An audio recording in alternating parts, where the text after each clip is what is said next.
Salut tout le monde, dans cette petite vidéo, nous allons faire une petite introduction sur les pointeurs. Un pointeur n'est rien d'autre qu'une variable qui contient l'adresse mémoire d'une autre variable. Je m'explique. On déclare une variable A dans laquelle on met 10 comme valeur. Et qu'est-ce qui se passe?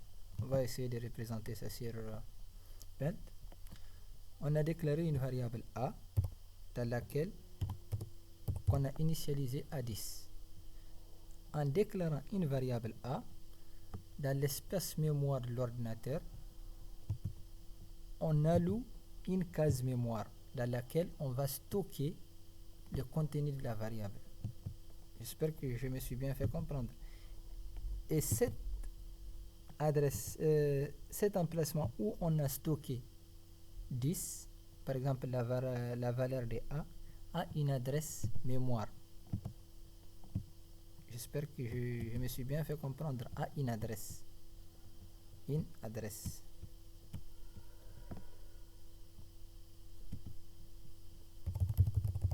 Voilà. On a déclaré A de type entier dans lequel on a stocké 10 et un pointeur. Supposons, revenons à notre programme, on a déclaré un entier A qu'on a initialisé à 10 et on va déclarer un pointeur P qui se déclare de cette manière. Quand on met étoile P, ça veut dire qu'on fait référence à un pointeur. Et ce pointeur pointe sur un type de données de type int. Et dans ce pointeur, on l'initialise à l'adresse mémoire de A. Qu'est-ce que cela veut dire? Cela veut dire que le pointeur qu'on a déclaré, on lui a initialisé, à cette adresse-là. À cette adresse-là de A. Et c'est tout.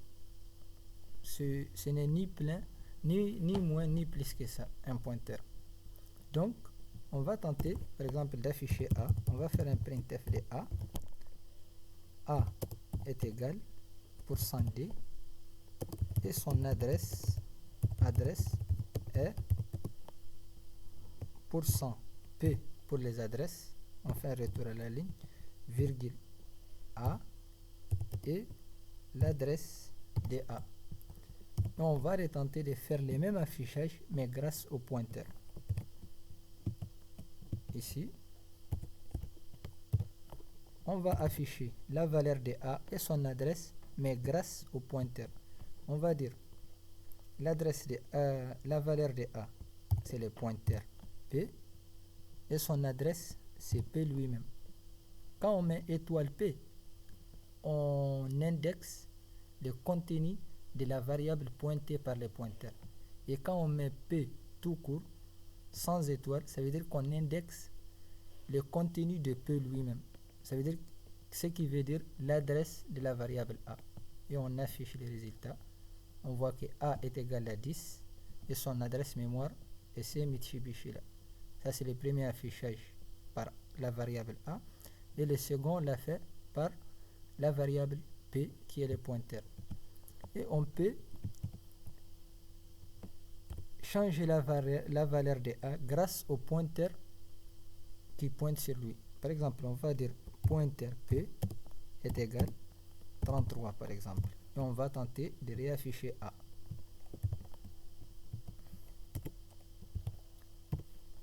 On va voir si la valeur va changer. Et voilà, A était 10 et il est devenu 33. Or que les adresses n'ont pas changé. L'adresse mémoire n'a pas changé. Elle est restée la même. C'est tout. Merci.